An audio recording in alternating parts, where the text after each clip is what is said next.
Um, Thank you for welcoming me. That was quite quite new. I haven't heard of that. But yes, today I'll be taking you through cybersecurity in the cloud, and especially with regards to what Cisco is doing around that space. So we know cybersecurity is a huge threat to digital transformation. There's a lot dependent on your data. And for you to ensure the CIA of your data, that's the confidentiality, the integrity, and the availability of your data, then cybersecurity becomes something key that you need to consider. You also need to look at whatever is evolving in the world. Right now, your data is no longer just stored in your data centers. I know Manasseh talked about how are we refining our data. So the data is being stored in different environments. I mean, in the cloud, it's being stored in your private data centers, in hybrid environments. Then you also need to look at the users. The users are no longer located at just one point. We have your users working from home. We have people connecting remotely. And with all this, then we need to look at how do we approach cybersecurity and digital transformation. So I'll start by quickly introducing Cisco Talos. I don't know if you've heard of Cisco Talos, but Cisco Talos drives our threat intelligence. I'll be giving you a year in review, exactly what happened last year with regards to cybersecurity, but these are the guys who brought it all together. So Talos is the world's largest non-governmental security research organization. They do a lot of work for us. They power most of our security intel across all our security tools. And as you can see, the scale of the operation is quite large. We have over 500 security researchers, and they've been first to come, public about most of the attacks that we've been seeing. Things like the Hafnium vulnerability that we saw, the WannaCry ransomware, and all that. So just looking at last year in review, this is what Talos was able to come up with in terms of key insights. So the first thing that we see is that ransomware is still very prevalent. Ransomware is still one of the largest aspects that the threat attackers are using. And what you're seeing is that they are no longer just encrypting your data. They are now extorting your data. So they are coming back to you and exfiltrating your data and selling it back to you. And what they are doing is that they are adapting their techniques to counter whatever the defenders are doing. So we know, like, whatever Microsoft has done, with disabling macros and all that, they are now coming up with community loaders that are adapting techniques to just go and circumvent that. Also, we are seeing sophisticated attacks on networks. I mean, in Kenya, we saw that last year. We had a huge DDoS attack. And that DDoS attack actually was crippling most of our financial transactions. So after that, we realized that there was a key aspect of availability that needed to be considered. We need to consider cyber resilience. How fast can you recover from an attack once it happens? Then something else that we're also seeing is that most targeted vulnerabilities are older than 10 years. So it's not always the newest vulnerabilities that are being exploited. We have older vulnerabilities. So if you're not patching your systems, this is something that we're seeing. And then finally, we are seeing a lot of state-sponsored attacks. We've seen them. The largest one we're seeing is Gamaridon, and this is from Russia, and it's mostly targeting Ukraine and other areas around that. But that increased geopolitical instability is leading to a lot of cyber attacks. So when you're looking at the most targeted sectors, healthcare is the first sector. And this is continuing up to 2024. I mean, recently we've just seen ransomware attacks. As late as April, we're still seeing these attacks continuing. And the reason healthcare is such a prime target is because of three main aspects.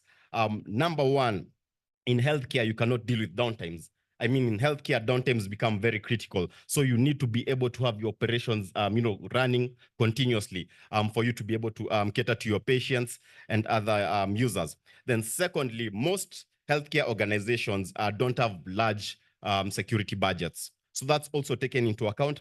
And then lastly, healthcare organizations have very critical data. You remember, this is health data. This is personally identifiable information. I mean, as one of our panelists eloquently put it, this is data that is not supposed to be out there. This is sensitive data. So we're seeing that in healthcare, and these are some of the other organizations and other sectors that are being attacked. Then if you look at the main attack tactics that are being used out there, the main ones that we're seeing is hijack execution flows and, of course, some process injections, which alludes to threat actors using your processes and your systems against you. We're also seeing a lot of credential theft, meaning that if these threat actors are able to get this valuable information, then they can actually use it to replay these attacks in your organization. So the overarching story around this is that as the adversaries get more and more sophisticated, especially now that you're considering state-sponsored attacks, I mean, like whatever happened last year in Kenya, then also now the security defenders have to come up with new ways. They have to be inventive, and we have to collaborate to look at how we can protect our environments much better. So let me just quickly jump into what Cisco is doing with regards to protecting the cloud. And yeah, I'll just quickly take you through the hybrid multi-cloud future. So whenever you're approaching the cloud, this is mostly what you'll see across all the cloud vendors. I mean, split into three. We have the software as a service, platform as a service, and infrastructure as a service. But then as the customer moves through the multi-cloud journey, you have to understand that these cloud vendors all have their own security controls. So they don't have, the security controls are not consistent across all the security vendors. Then something else that you also need to understand is that the bulk of the responsibility of your data always lies with you. The cloud provider will never be responsible for your data. You are responsible for protecting your data. The responsibility changes as you move across the three platforms. And that's why Cisco's approach to this has been abstracting the platform from the infrastructure, just making sure that we can apply security consistently across these multiple vendor environments. So be it your Azure, your AWS, regardless of whether you're storing your data on-prem, on your own private data center, regardless of whether you're using a hybrid approach, then we are able to abstract the infrastructure from the platforms and the software and the services that you're running there. And we're able to now give you a comprehensive view of your full environment. So these are some of the benefits, and I'll just quickly jump through why you will need to take this approach.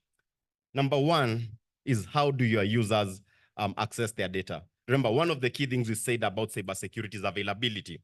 Availability of your data is very critical. So how do your users access your data?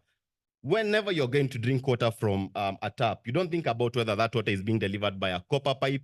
You don't think about whether it's being delivered by iron. You don't think about whether it's being delivered by PVC. What you want is the water. And these are some of the decisions that we're looking at eliminating from the user.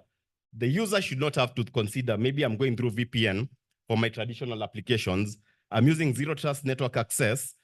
This is for my private applications. Then for my new internet applications and SaaS applications, I'm going over the public internet. So this should not be visible to the user. The user's job should be quite simple. Click on an application and connect. But at the back end, you know how you make the connections. So in our case and in our next generation offerings, and some of the things we're looking at is just moving towards abstracting that view from the user and making sure that the user has the experience that they need. I mean, all you'll need to do is just get to work, connect, get to a network, connect, and then you are able to access your services, regardless of where you're accessing them and regardless of where these applications are hosted, whether they are hosted on premises, whether they are hosted on cloud or across multiple vendor environments. Something else we're also looking at is, how do you, simplify the user's process with regards to logging in. We know one of the biggest security threats that we're seeing is accessing multiple applications. So what you're trying to do, as you'll see, is not to frustrate the user, it's frustrate the attacker. So what ideally should happen is that when your user logs into the corporate directory, then they should have access to all the services they want. Like we're saying, simplify this process for the user. However, if that same user leaves the office,